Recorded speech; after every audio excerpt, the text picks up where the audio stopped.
I guess that brings us to the first topic at hand. We're going to be talking about the 49ers versus Patriots. And, the 49ers ended out winning and sort of dominating this game from start to finish, 30-13. And I mean, the game wasn't necessarily close, and the scoreboard pretty much reflects that. But, if you watch the 49ers last year, there were a lot of games where they just completely dominated teams and like kept piling it on. This was kind of like that, but it wasn't necessarily like, I would say it kind of felt a little bit different. Like maybe it had a little bit more shades of like 2019 Niners feel because, I'd have to say the feeling between really piling it on and what the 49ers did today for the Patriots was probably the difference of having Christian McCaffrey. So I thought Jordan Mason played fine. Jordan Mason ended up getting 24 carries for 123 yards. I know he said he played fine. He honestly, one thing that really stood out to me in the game was the play that got called back.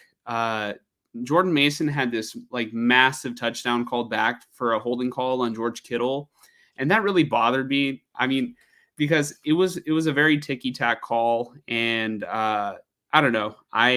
I honestly thought that throughout the entire game, from like start to finish, the officials weren't necessarily that good, but I don't think that the officials necessarily dictated the outcome of today's game at all. So, um, yeah, Jordan Mason had a very good game. I know I said he played pretty good, but McCaffrey was like, as a Niner fan, we were spoiled with McCaffrey's season last year. So Mason, obviously the 123 yards with a touchdown, and he had 2 receptions for 37 yards. And yeah, man, the 49ers, I saw a lot of improvement this week against, in terms of their defensive line. I thought that they bullied the offensive line of the Patriots, and they couldn't really get much going on offense. Like, at least anything substantial leading to scores. Because I will say the time of possession of this game was pretty close. Like the Patriots were able to stay on the field. It's just, their drives would stall. And, when I say the defensive line, did well, like they kicked Jacoby Brissett's ass today. And anytime that your defensive line is, constantly hitting the other quarterback, I'd say more often than not, you're going to win the game.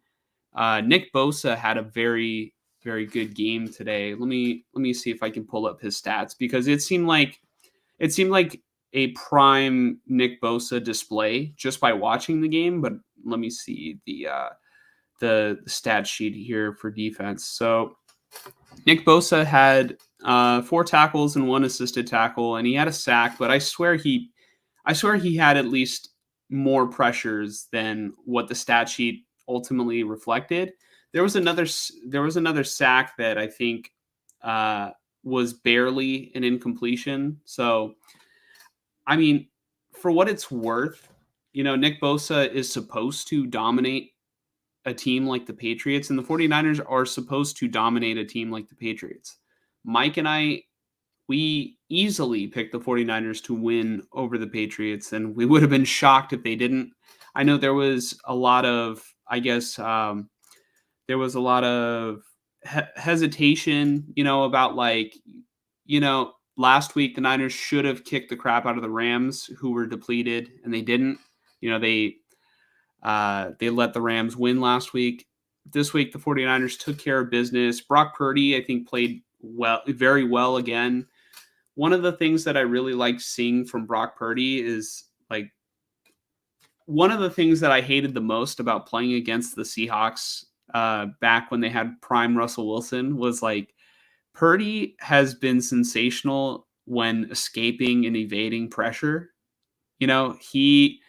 I don't know, man. He works magic. I think he has very good footwork and he's very elusive and is able to get away from pressure. And so he has been showing this constantly since he was a rookie and he took over the team. I know one tendency that I noticed a lot from Purdy early on in his career was that he would roll out to the left and then complete a lot of passes. And right now Purdy's using the pocket. He's getting outside of the pocket. He's going wherever he wants, and it's like, it's kind of nice. He's running for a couple first downs. Let me see how many rushing yards he ended up having.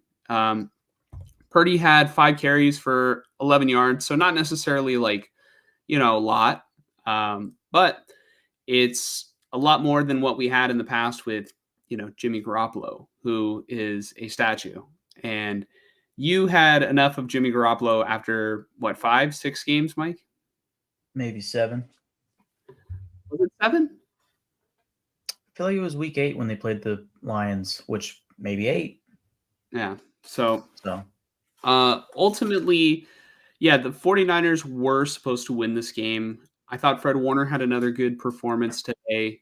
I would like to see a little bit more involvement out of the wide receivers. I feel like there wasn't necessarily one wide receiver who stood out over the others. Like the most receptions today was 4 for 45 yards, and that was from George Kittle.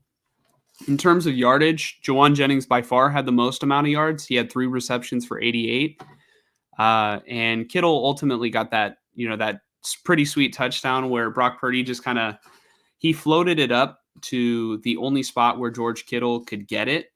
And, maybe it's not necessarily a great decision, but it was a perfect throw. Like, I feel like Purdy has a lot of moments like that where it's like, he probably should have thrown somewhere else, but when he does throw it, I mean, it lands. Like, how are you going to argue with the touchdown, right?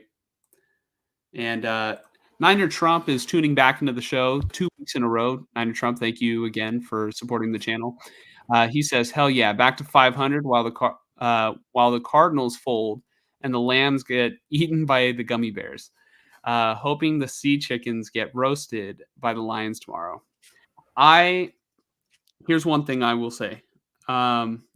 I am very into fantasy football, and I need the Lions to stop the the Seahawks at around midfield, like, a little bit past midfield. If the Seahawks can just kick field goals all day tomorrow, if it can be like a field goal kind of game tomorrow, I might be cooking with gasoline here, and I might be getting back to 500 myself, just like the 49ers and just like the Raiders, to their credit. We'll talk about them later in the show.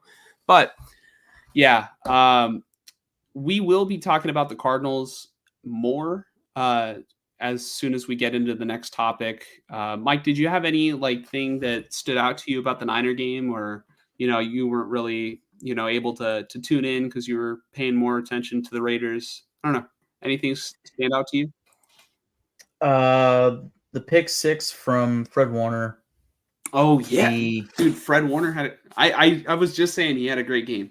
Good call. The incredible catch by Kittle for a touchdown, I believe. Yep. Over 3 guys, like that was poster material. And then it felt like, because we play fantasy football on Sleeper, and I have Jordan Mason on one of my dynasty teams, and I picked up Jawan Jennings a couple weeks ago as well, and I started both of them.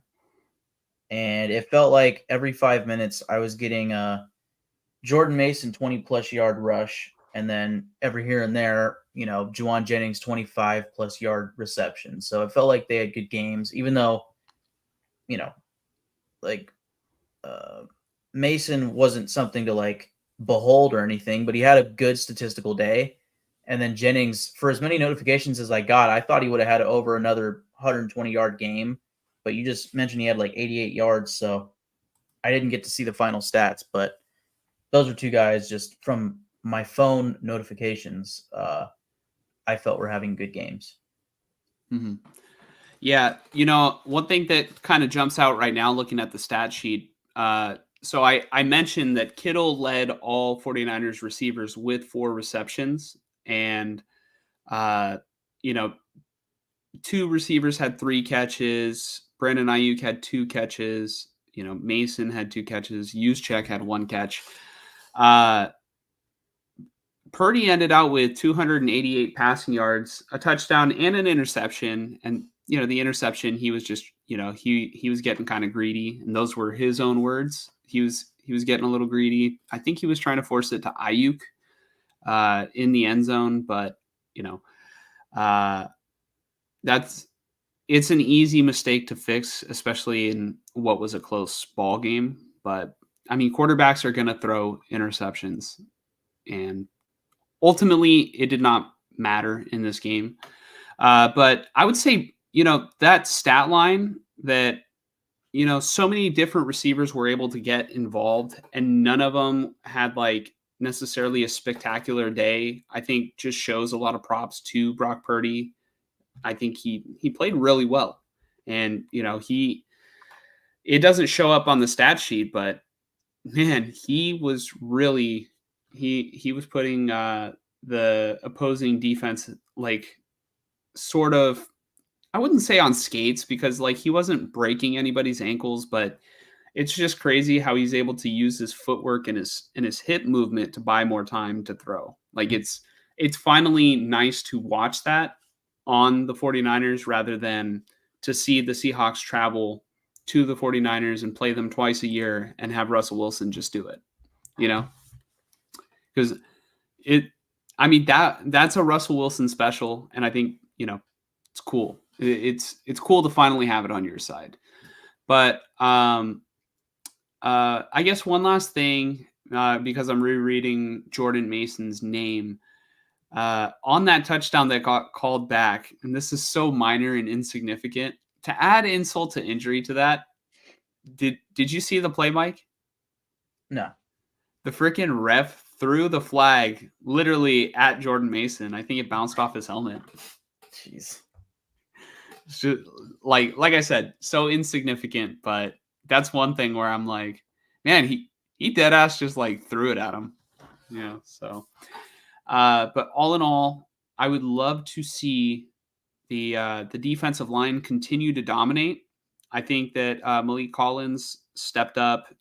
I think Jordan Elliott got a little bit banged up in this game too. The Niners are getting very thin at defensive line. So, we'll see how it holds against the Cardinals. And I think that's probably a good bridge to get into the Cardinals. But before we do that, I just want to show Mike finally got his first prediction of the year. Finally got his first one correct. It only took 4 weeks. So, a little bit of a round of applause for Mike.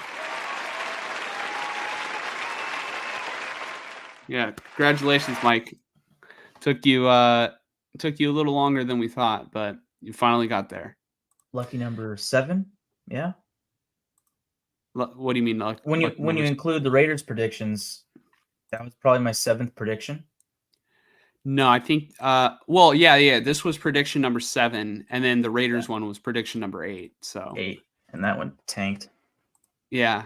And you kind of dragged me down with you, but we'll get to that later in the show. But we are going to be previewing the 49ers versus the Cardinals. And I mean, when I was looking at this game a couple weeks ago, I was like, man, the Cardinals look very good. But all it took was 1 week. And I'm just like, man, I really don't know about this game.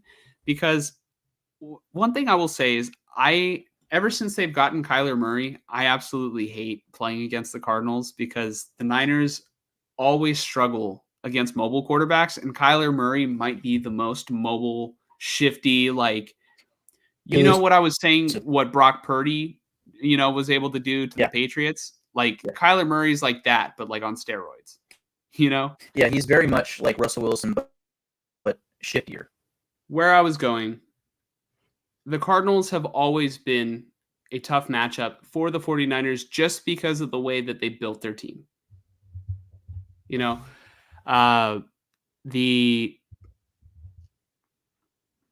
They right now have a good, solid running game with James Conner. I already mentioned twice now the mobile quarterbacks in the middle of your technical difficulties. The Cardinals also now have a true number 1 wide receiver that they haven't had since they had DeAndre Hopkins. And so before this week, I was kind of thinking I might pick the Cardinals to win this game. Because right now, where I sit with the 49ers, yes, they just dominated the Patriots. Do I think it was, you know, does that domination over the Patriots mean that the 49ers are back? I don't know if it necessarily means that they are, because the Niners were supposed to dominate the Patriots. Who on the Patriots is a superstar versus how many superstars are on the 49ers? You know? That being said, the Cardinals just had a very bad loss to the Washington Commanders, who are much better than everyone thought they were going to be this year, because they have an ascending quarterback right now in Jaden Daniels, who looks, I mean, he looks like the real deal. Dude, this I'll is say 2 that. years in a row that I was like, this is my guy. CJ Stroud, immediate superstar. Now Jaden Daniels. This fucking guy is probably the rookie of the year. Can you name, like, it's not going to be Caleb at this point. At this rate, I should say. I mean, Marvin Harrison, solid option, but he's on and off, I'd say, as far as like being explosive, right? Brock Malik Bowers had a nice Neighbors, hot start. Malik Neighbors, yeah, Malik Neighbors is probably the other option for sure, for sure. But Jaden Dominic Daniels, the way he's, Pooney. You forgetting Dominic Pooney? but the way that Jaden Daniels is not only playing but also carrying this team to a 3-1 start, right? 3-1. They just beat the fucking brakes off the Cardinals, Yeah. and they beat the Bengals last week. I'm curious who else they've beaten. I wouldn't be shocked if it was like the Giants or something, and that's why nobody thought anything of it. But the Commanders are in first place in that division right now after 4 weeks. Yeah. They didn't just beat the brakes. They didn't just beat the brakes off of the Cardinals. the Cardinals. They also, that game against Cincinnati, it was very like, there was a moment in the game, I think, where Jaden Daniels like cemented himself into, oh, this guy's going to be good. And it was a fourth down in that Monday Night Football game where it was like 4th and 1 or maybe 4th and 4. Like, and I know that's a huge difference, but they did. I think they were going to send out the punt unit, and Jaden Daniels is telling his coach, "No, let's go for it." They went for it. They got it. So, like, dude, like, he just has the swagger to him. So why that's relevant, if you're just tuning in, it's because they just beat the brakes off the Cardinals this week, and the Cardinals are facing the 49ers. The Niners are just built differently. So football isn't always like a rock, paper, scissors, or like this team beat this team, so this team's going to lose to this team, right? It's football is not that kind of game at all. There are key matchups. I think James Conner is going to be a problem on Sunday because, like I said, the Niners faced against the Patriots offensive line and Ramondre Stevenson. I think James Conner's a bit better, and I think the Arizona offensive line is a bit better. I think that Marvin Harrison Jr. is a very good receiver. He's not maybe on the same level right now as Malik Neighbors has been in terms of, like, just comparing where they were drafted and everything. But Kyler Murray is that X factor that I'm just kind of worried about. Like, if the 49ers lose, if there were a game for me to pick against the 49ers, and I know I haven't done it yet on this show, if there were a game, this would have been the game, but I still don't know yet. I'm going to let you pick a winner, and maybe you can offer a perspective of, like, This guy is 1-7 in his picks. I'm just gonna pick whatever Mike doesn't pick. yeah. Yeah, whatever Mike doesn't pick is going to go into fruition. out. Although you Yeah. were right last week about the 49ers, Yes. I don't know, Mike. That was an upset special. The Patriots really, they really blew it. They had it in the bag. As soon as you Man. said the 49ers were winning, they had it in the bag. Again, I could have committed to the bit and picked the Patriots, and then I probably would have still picked the Raiders. Oh wait, no. No, the Browns. I would probably still pick the Browns. And I've just been like, all right, we'll see what happens. But anyways, no, I'm gonna pick the Niners here. Like, I can see the potential for the Chargers kind of coming into this game. Oh, we're pissed off. Like, Cardinals. we have to. What did I say? Chargers. What? Okay. All right. Damn. I could see the Cardinals coming into this game upset. We played like shit last week. We got to live up to who we are, yada, yada. We got to play up to this, the defending NFC champ, defending NFC West champ. We want to play up to them. We want to beat them, And it's a divisional game. Anything can happen. But I just think the Cardinals defense, especially on paper, is not that good. And I mean, we already got Debo back when I thought he was going to be out a couple more weeks. I just think even without McCaffrey, and they got Kittle back too, it's like even without McCaffrey, like the Niners have weapons on offense. They're going to score points just like they did this week. And they have defensive playmakers who are probably going to make plays like a Fred Warner. And that's going to be enough to outscore the Cardinals next week. That's what I think. Yeah, the 49ers are also going to be at home in this one. I think the 49ers should win so long as they're able to dictate the pace of the game and are able to adequately stop Kyler Murray and contain James Conner. Honestly, I would say in order of like most important to least important, I would say stopping James Conner is probably the first, that's the first thing the 49ers need to key in on, because the Cardinals, I think it's one thing if Kyler Murray is able to escape pressure. The Niners have been doing, I'd say, I think they could do a decent job against the Cardinals on the back end. I know it's Marvin Harrison Jr. that you have to account for, but the Cardinals also have Greg Dortch and Michael Wilson, who, I think Kyler likes to distribute the ball a little bit equally. Like, I don't think he cares. It's not to him, I'm going to throw to my favorite receiver. It's, he's going to read the coverage and he's going to throw to his guys.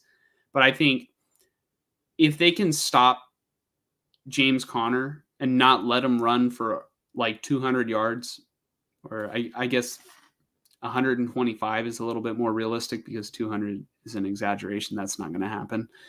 But if they don't let what Kyren Williams did to the 49ers just last week happen to them with James Conner this upcoming week, I think that already gives the Niners a better chance to stop Kyler Murray. I don't know. I think they play complementary football as well, to where they like to run the football. And if their run game isn't necessarily getting going, I don't know. It's a rhythm game.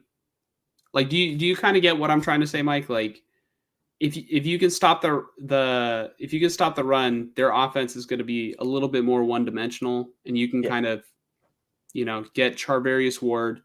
I think Charvarius Ward needs to be matched up on Marvin Harrison Jr. the entire game. I don't think there's any ifs, ands, or buts. I don't know. I don't think Renardo Green is ready for that matchup right now. The Niners can't flirt with not having that matchup because they are 2-2 right now, and this is a divisional game. Yep. Deommodore Lenoir could probably do okay, but I would just feel more comfortable with Charvarius Ward. So, yeah, I might switch my pick later in the week if something happens. But right now, the 49ers are healthy, and they're coming off of a win. And the Cardinals are, I don't know if they're necessarily banged up, but they are coming off of a loss where they looked very defeated. I'm going to pick the 49ers in this one. I know, shocker, right? But I'm going to pick the Niners. And you are also going to pick the Niners? Yes, sir. All right, let's see here. Let's go ahead and lock that in, and then we will get to the other pick that I should have had locked in the next topic. Thrash is tuning back into the show. Thrash says, "Hey, Thrash, thank Hey, you for coming back. It's been a while, but hey, we're already 4 weeks into the season. We're already talking about week 5. Can you believe that? Time flies. yeah, I don't know, man.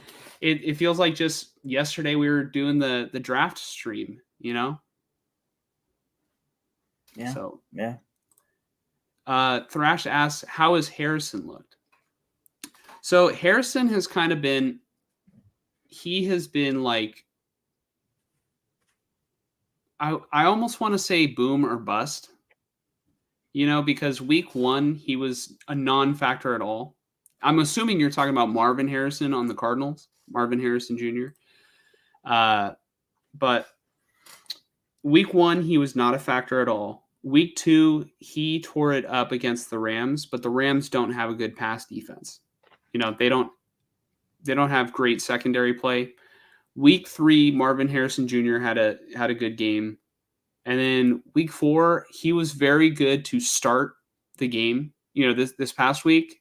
And then for whatever reason, they either went away from him or he just got neutralized the whole practically rest of the game. He had a touchdown early on, and then afterwards, like maybe got a couple of catches. Then, you know, what did that game finish? Like 40 something to 7? Cardinals Commanders. 42 to 14.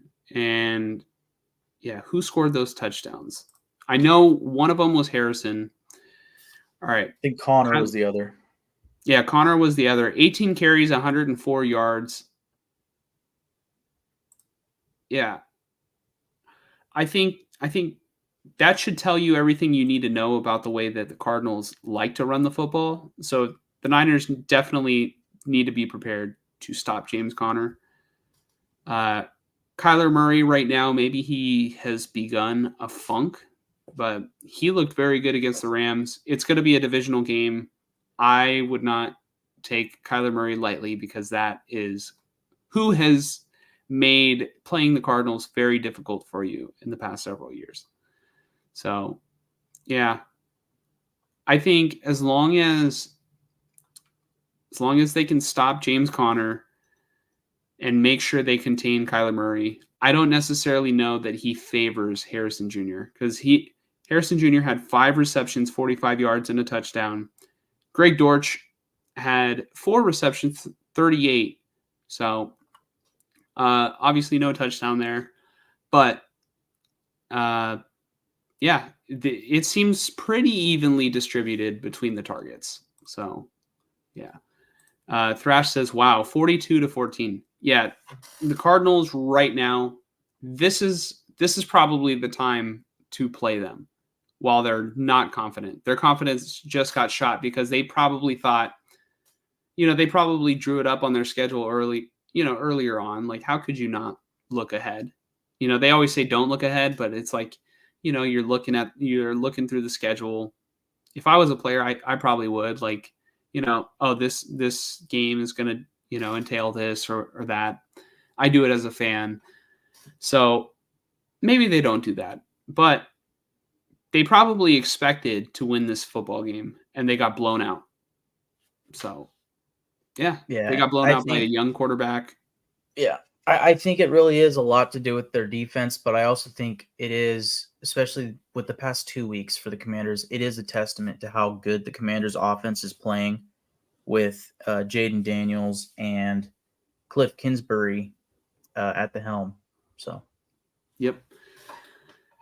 That's another thing too is I have to get used to Cliff Kingsbury not being with the Cardinals. Like, I know he wasn't there last year, and I was kind of out on no, Jonathan Gannon, and I think Gannon has actually done a better job than I gave him credit for last year. Like, it seems yeah, like his team is much improved, but they were not improved this week. And like I said, this is the time for the 49ers to play them while their confidence is a little bit low. Do you have an idea on how the scoring might be in this game, Mike? for the Niners and Cardinals. Yeah. Do you see it being I a high scoring game? I kind of see it like maybe in the 20s, like 24-21.